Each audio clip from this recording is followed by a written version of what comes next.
അലസതല്ല, അവരും വമ്പിച്ച ഭൂരിപക്ഷത്തോട് ജയിക്കുമെന്നുള്ള പൊതു മാനസികാവസ്ഥയാണ് സൃഷ്ടിച്ചത്. അതാ കാര്യം. മേൽത്തോട്ടില് ഞാനിത് മേൽത്തോട്ട് താത്തിക്കാട്ടൊന്നും പറഞ്ഞിട്ടില്ല, നിങ്ങൾ പറഞ്ഞിട്ടാക്കിയതാ അത്.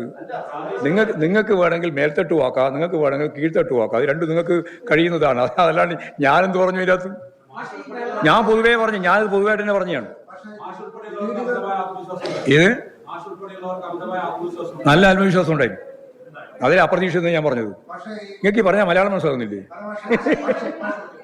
അപ്രതീക്ഷിതം ഞാൻ പറഞ്ഞത് വെറുതെയാ.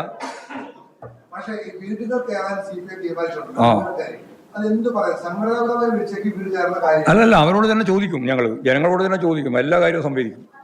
എന്തൊക്കെയാണോ അതൊക്കെ പോരെ. ഇനി ചോദ്യം നിങ്ങൾക്ക് എഴുതി തരണോ? ഞങ്ങൾ പോയാൽ ഇന്ന വീട്ടിൽ നിന്ന് ഇന്നതാ ചോദിക്കാൻ പോകുന്നത്? നിങ്ങൾക്കല്ലേ എന്തിന്റെ രീതിയാ? ഞങ്ങളെല്ലാ വീട്ടിലും കയറി, കക്ഷി രാഷ്ട്രീയത്തിന് അതീതമായിട്ട് എല്ലാവരുടെയും വീടുകളിൽ കയറി കാര്യങ്ങൾ അന്വേഷിക്കും. അവരെ സംബന്ധിച്ചിടത്തോളം എന്തും എന്നതൊന്നും ഞാൻ പറയുന്നില്ല.